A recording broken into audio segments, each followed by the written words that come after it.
noong Nobyembre dahil sa bagyong Tino, isa ito sa sinisi ng mga residente na tanggi ng pagbaha. Sa investigasyon ng DENR, napag-alamang iilang puno na lang ang natira sa lugar. We have evidence that we have gathered, we have satellite imagery, and then we had an inventory conducted in 2022 of, I think there was, if I'm not mistaken, there was an intention to apply for something because the inventory was conducted in 2022. It identified 745 trees, and last we checked, I mean, when we checked recently, there were only 11 trees left. Sinusubukan ng GMA News na makuha ang pahayag ng Mont Property Group na nagmamayari ng proyekto. Pero sa isang pahayag, dati na nilang itinanggi na nagputol sila ng puno. Mga shrub at secondary undergrowth lang daw ang kanilang tinanggal na naaayon sa kanilang Environmental Compliance Certificate. Dati nang itinanggi ng kumpanya ang mga paratang at sinabing nakadesenyo rin daw ang proyekto na mag-ipon ng tubig ulan sa pamamagitan ng retention ponds at iba pang istruktura tuwing umuulan. Para sa GMA Integrated News, Shino Gaston nakatutok, 24 oras. Mga kapuso, nagpapatuloy pa rin ang maulang panahon sa ilang bahagi ng bansa ngayong araw. Dahil pa rin yan sa umiiral na dalawang weather system, ang Amihan at Shear Line.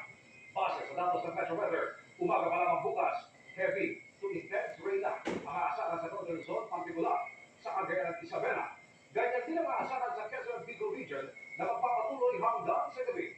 May kalat-kalat din patulan sa Eastern at Western Visayas mula umaga hanggang hapon bukas, habang heavy to intense rain ang posibleng maranasan pagsapit ng gabi sa Samar Provinces. Bagamat posibleng hindi kalakasan, asahan pa rin ang mga pagtulan bukas na umaga sa Zamboanga Peninsula. Mas maraming lugar ang ulanin pagsapit ng gabi. Sa Metro Manila, hindi pa rin inaalis ang chance sa makaranas muli ng mga pagtulan bukas.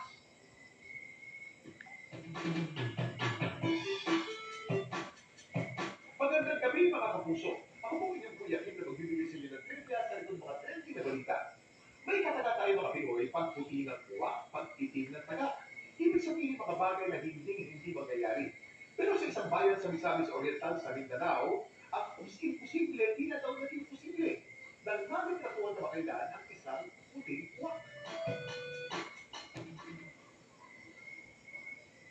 Minsan na rin ba kayo nakako na gagawin ng isang bagay? Ang puti ng kuwa. Pues, ito na ang senyales para gawin ito. Sa larawan kasi ito, nakuha ng bird photographer mula sa Cagayan de Oro, Misamis Oriental, na si June Gray. Makikita ang isang uwak na balahibo, hindi itim, kundi puti. Nakita ko yung white rose, very unique, no? Kaya pinuntahan ko yun sa kasaan. Pinagunaan ng June Gray ang mga komento. Ang kuha niya viral hindi raw produkto ng AI. Order kasi ito mismo nang kumisita sa ito lang nakaraang buwan sa bayan ng Hasaan. Nakita ko po sa isang vlog, kaya po na-encourage ako na puntahan talaga as a wildlife photographer. Pag may nakita kaming rare na spot kami, very special sa para sa amin. Ang pinikuha sa Hasaan, direscue daw ng isang pamilya noong 2020. Pumunta ang bunso sa buwan, mayroon siya nakita na putik na ribot. Gusto na niyang bariin, naawa siya. Ang ginawa niya, umakyat siya ng puno, parang punin. Pagkatapos, dinala niya sa aming bahay. Paguling niya, meron sugat, tinambalan, halagaan namin. Sinubukan naman daw yung pakawalan ni Jacob, pero tila na-attach na raw sa kanyang ibon. Kahit siya lumipat na malayo, bumalik dito siya sa aming bahay. Ang ibon naging instant celebrity, dinadayo ito ng mga photographer, pati ng mga content creator. Pero alam niyo ba na hindi ito unang beses kami namatang puting uwak sa probinsya ng Misamis Oriental? Noong 2014 kasi, sa bayan ng Villanueva, may nahuli rin puting uwak. Ayon naman sa eksperto, hindi daw imposible ang pagputi ng uwak. Maaaring bunso daw ito ng isang genetic condition o di kaya resulta ng isang genetic mutation. So yung photo is of a albino na uwak or na crow. Ito yung mga hayop na hindi kaya mag-produce ng melanin or yung pigment na nagbibigay ng itim na color sa balat, sa feathers, sa beak nila. It's a very rare phenomenon. May pumuti ng uwak. Pero ano kaya pumitim na taga? Kuya Kim, ano na? Ito ang taga o Egretta cascata. Sa Ingles, little egret. Ang mga taga may maliit at tukla. At ang mga balahibo nito karaniway puti. Madalas itong namamataan sa mga latian, palayan at mababaw na tubig. Sa ngayon, wala pang natudokumentong tagak na itim ang balahibo. Pero may ilang species ng ibon na maaaring mapagkamalan ng itim na tagak. Dahil ang Pacific Ilit, egret o egreta sacra, meron o egreta alesiana. So wala pa sa likod ng viral na balita ito, may comment lang, #Kuya Ano na? Laging tandaan, importante ang may alam. Ako po si Kuya Kim at kami po kayo. Tingin busy. Pero, meron daw kaming miss. Non-stop ang pagtutok dito lang sa 24 oras.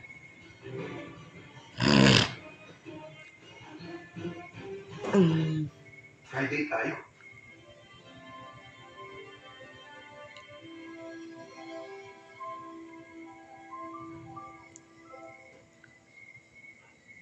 Oo nga ako, yung GMA News Group, saksing kabahagi ng 75 taon na. Magseservisyo ko ako. 7 dekadang nagdaan. Kasama ninyong umubog ng kasaysayan.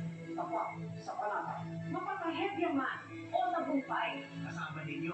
Lagi ninyong kaagapan. Sa mga ulo, nalalagpasan. Kaakibat ninyo at natin maasahan. Buong ang pwersa at kasama niyo pa rin sa pagbukas ng panibagong umana. Happy, ang pinakamalaking balita, istorya ng mga Pilipino sa buong mundo. Para sa mas malaking vision at mas malawak na paglilingkod sa bayan. Kami ang News Authority ng bigyan ng katotohanan at integridad. Anumang panahon.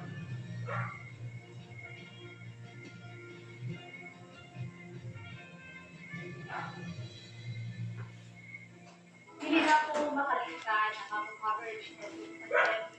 Yun man itong pagsusunod sa pagsusunod. Kaya nakita kami na taga-Denver News na buhay ilang paglaog tungkol kay nakaabot ang ilang nagpunang paminahanglan mo. Kung din nakita usahap ang #SpreadKindness.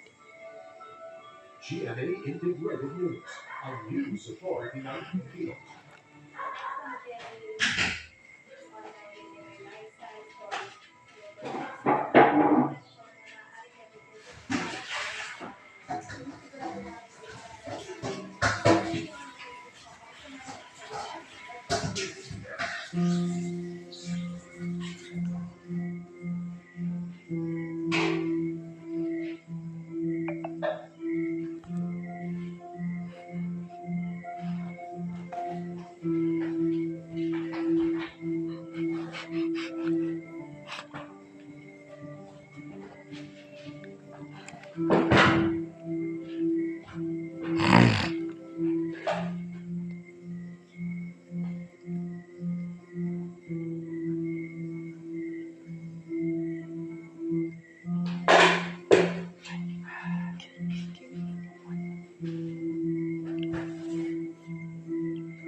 prosecutor ng ICC ang apilan ng kampo ni dating Pangulong Rodrigo Duterte na pumupulasyon sa restriksyon ng korte. Pero kung ito sinisip sa application ng ICC, ibinigay sa Office of the Prosecutor na itakot ng korte ang allegation ng sinabing lamang kay Duterte dahil ang iniimbestigahan ng korte ay nangyari bago pa kumalat ang Pilipinas sa Rome Statute. Kaya na sila sumagot ulit sa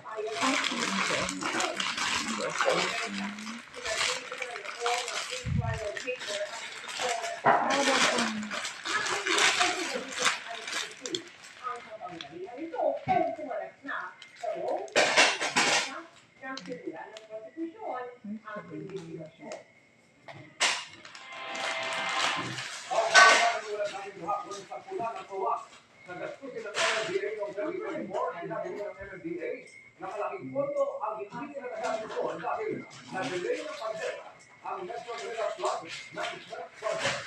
Base sa report ng Metro Manila, 40.4% lamang na pondo para sa proyekto ang nagamit para sa Phase 1 hanggang October 2024. Dahil dito, nagbayad ang gobyerno ng 37.4 billion na sa Pilipinas ng 2024. Multa yan sa hindi paggamit ng pondo sa ulas.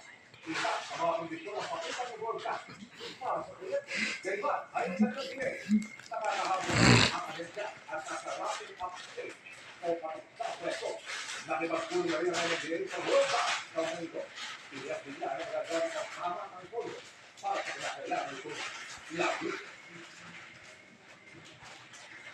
Yung kung budget na yan ay yung Metro Manila Management Project na funded po ng World Bank. Yan po pertain to minimization ng control bill sa ating waterway. Ginamit po kasi yan ng pandemic. Sabi ko nga po na ang period na covered yan ay 2018 to 2024. So yung bulk ng delay niyan happened because of the pandemic. Kaugnay naman ang ulat natin kahapon tungkol sa Phase 2 ng solar farm sa Olongapo City na inireklamo ng mga residente, binigyan din ng Department of Environment and Natural Resources ng DNR na mahalagang malaman yung nagpuso na ng mga puno at pagtatas ng lupa sa bundok. Ayon sa DNR, kung hindi tama ang pagtapatas ay maaaring maipupos ang lupa at magkakaroon ng down-off ng tubig.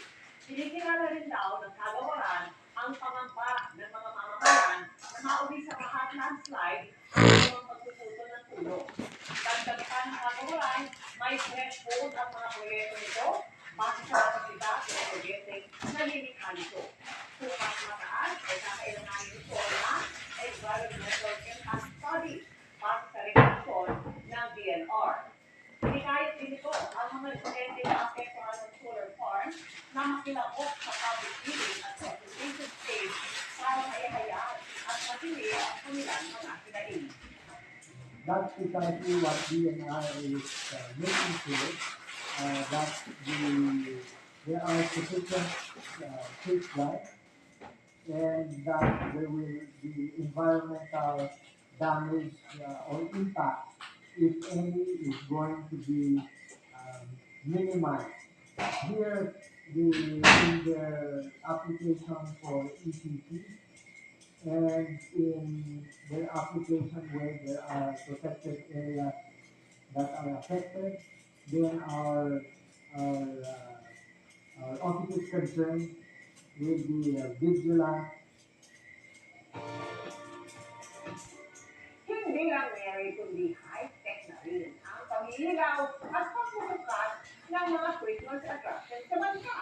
Sa Coronadal City, pakulay ang Christmas display sa bagong bukas ng Pasko Coronadal 2025. Hindi naman nagpahuli ang Paskuhan Festival sa Cagayan City dahil sky's the limit ang Christmas gift. Nakatutog si Pina, Pangaliban Fest.